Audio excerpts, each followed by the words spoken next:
check this out. So this is from the Daily Caller. It's business is reportedly booming for the bar that banned NBA games because of LeBron James. Now, LeBron recently just tweeted out.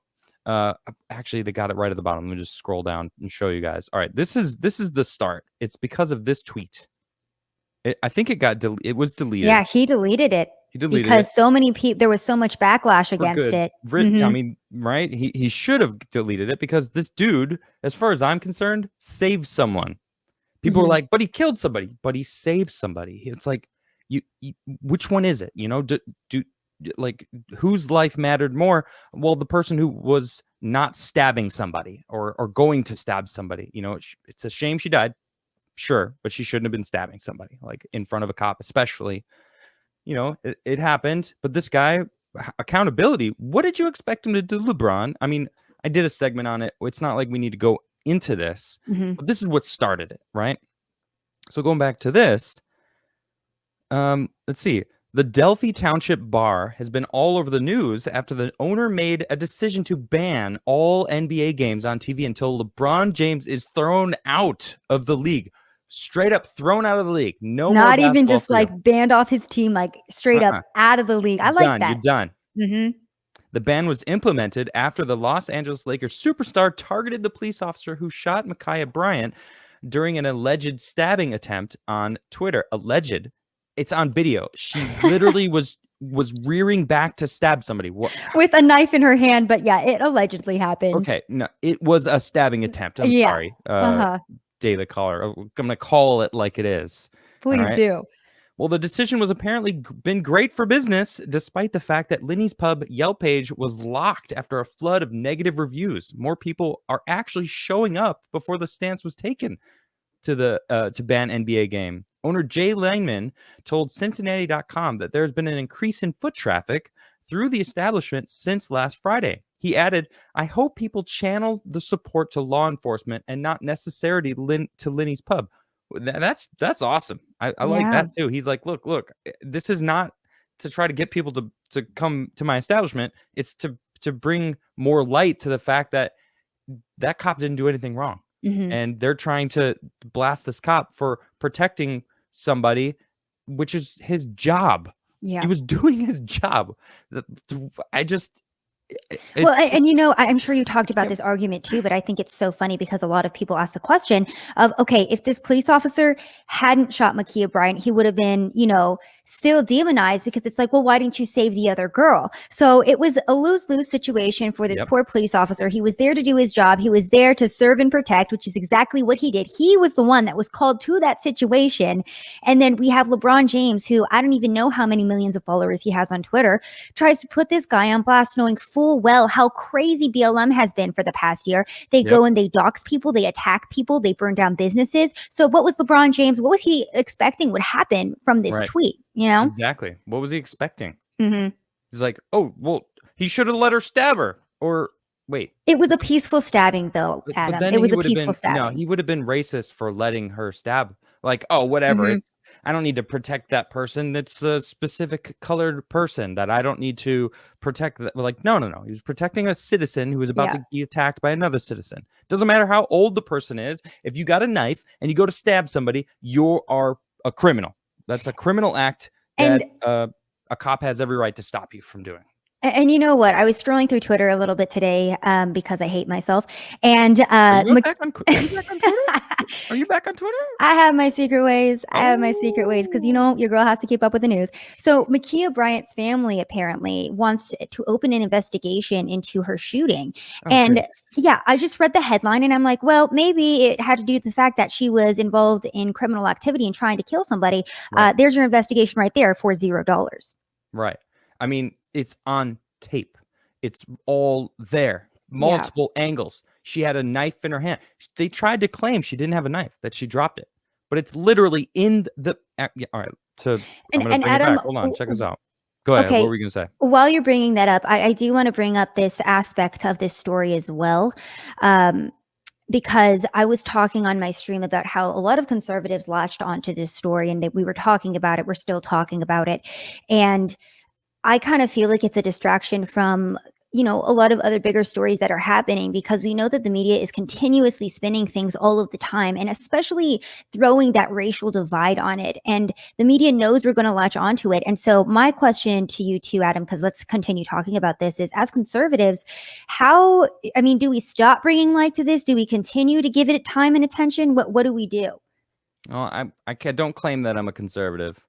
Good, me either. Not anymore. Not after this past year. I do have conservative values that Mhm. I've found, but I do feel like I'm kind of in the middle, which I think most people are. Honestly, Mhm. I think people have conservative values, and there's nothing wrong with that. There's nothing wrong with that. Yeah. So yeah, it's just a shame, this whole. I got distracted because I was looking at this and I'm like, I can't believe Yeah. this is so stark. She's Mhm. got didn't she, like, wasn't she claim, someone super chatted that she was literally saying that she was gonna stab somebody in the video. It's clear. And there was another gentleman too kicking a young woman in Yeah. the head while she was on the ground. So this poor cop, again, I think about this situation as an average citizen. Would you want to walk into that situation and put a stop to whatever the hell was going on there? No. Exactly. And so it's like you're going to call the cops and then get mad at the cops for defending an unarmed woman. And then, in this past weekend, I was in Kenosha and I was debating like wealth inequality. And there's leftists on our panel. We ended up being friends, and we were talking about this situation. And he was like, "Well, it's a stand your ground state, and a lot of people don't know that girl was at Ma'Khia Bryant's house to go jump her." And I was like, "Okay, well, if you want to make that argument, because I haven't heard that part of the story, so I Sure. don't even know if that's true. Let's say that was happening. Okay, again, the woman that she's attacking is unarmed, so there is no reason for her to keep going and trying Yeah. to stab this woman." Yeah, the cops are already there. She came out of the house, the Exactly. cops were there, then she tackled somebody, then she stood up and started, going after the other person. It's like, What the hell's okay. going on in this country? And I'm like, well, she's the one who called the cops. Then why did she have a knife? Why did she try to stab the person when the cops were there? She should have been like, "Hey, thank you. Person's attacking me. This person's threatening me. Like, investigate." Like, that's what the cops were showing up for.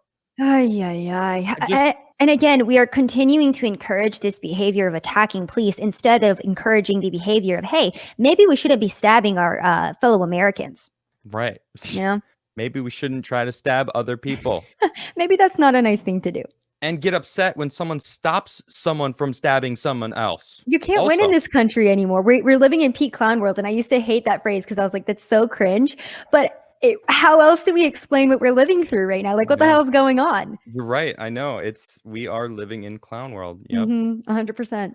All right. So let's see. So yeah, the business is booming. So Cincinnati.com also reported that a sign at a local gas station in Delphi Township has put one up that says, "Hey LeBron, the West Side thanks you. Linny's has never been busier." So good. So good. Of course, LeBron had to he tweeted out, "Oh dang." Well, of course, whatever. I try not to swear. I was headed there to watch our game tonight and have a drink. Welp, sure you were, LeBron. You're so funny. You're so funny. Let's see. I've said it before. I'll say it again. People really don't like LeBron James, and it's So hard to true. blame them. His tweet about the police officer who shot Ma'Khia Bryant was 100% unacceptable, and there's simply no excuse. I Mhm. agree. In response, Linney's Pub decided the NBA games weren't going to be shown at their bar. Oh, that's basically it. All right.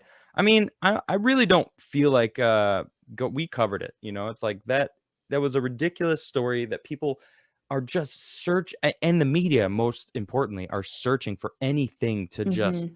blast race this, race that. This is racist. There was nothing in this story had anything to do with race. Period. That's it. Yeah, Right? exactly. And that's, we've gotten to the point in society where people are having to legitimately pose the question of, are we at the point where we only need to be sending black officers into inner city altercations at this point? Because as a white officer, Whoa, whoa, it whoa, whoa. You're immediately turns saying into that a inner racial city issue. is only black people? That's racist. Yeah, I guess that is racist. You just Today everything assumed is their race. racist. I know. Well, to How be quite dare you? honest, if we look back historically, the government did specifically, I feel like harm the Black community in terms of like the welfare state and whatnot. And I feel like in terms of saying the inner cities are mostly minorities now, I'm like, yeah, bro, that's because of the government. If you do want to look at this on a That historical is true. The standpoint. welfare state, and they're trying to bring it back. They want us on to be Yeah, relying on the government. And I did a. It's interesting. It brings up the American Creed. Have you heard of that? The American Creed. maybe. I did a segment on it the other day. I just read it out. American Creed. I really would just. It's so fitting right now. I just want to read it to you because. All right. So, let me just. Okay. The American's Creed.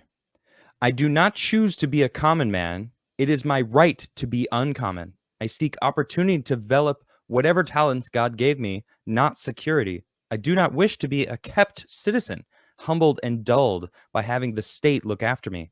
I want to take the calculated risk, to dream and to build, to fail and to succeed. I refuse to barter incentive for a dole. I prefer the challenges of life to the guaranteed existence, the thrill of fulfillment to the stale calm of utopia. I will not trade freedom for beneficence, nor my dignity for a handout. I will never cower before any earthly master, nor bend to any threat. It is my heritage to stand erect, proud, and unafraid, to think and act myself, enjoy the benefit of my creations, and to face the world boldly and say, "This, with God's help, I have done." How good? Beautiful. I absolutely adore that. That is amazing. And Yep. throwback to the foundations of America and our ideologies. And it really is a shame that, this past year really did expose everyone who is willing to take a handout over freedom, who's willing Yep. to take safety over freedom, who's willing to take government rule over freedom. And I think it's so funny too, Adam, because I was watching a documentary about like the summer of love and, like whenever we were in Vietnam and everyone was, Summer of love. Sorry, go yeah. ahead. Please No, continue. it's just funny to me because it's like if you look back at hippies, like back in the 60s and 70s, they were like anti-war, like anti-intervention. And it just kind of feels like liberals have taken like such a stark turn because, they used to be like anti-big government. And now liberals are like, we want the government here. We A want them liberal taking. wrote that. That's okay. That was Exactly. written by a Exactly. liberal That's what I'm saying. I'm like, wait, what 100 years ago. happened? Yeah, it's so crazy. I'm like, what fundamentally changed? How That's did we get crazy. here? I Yeah. don't know. I have no idea. How did we get here? This is exactly what they want. They want the power.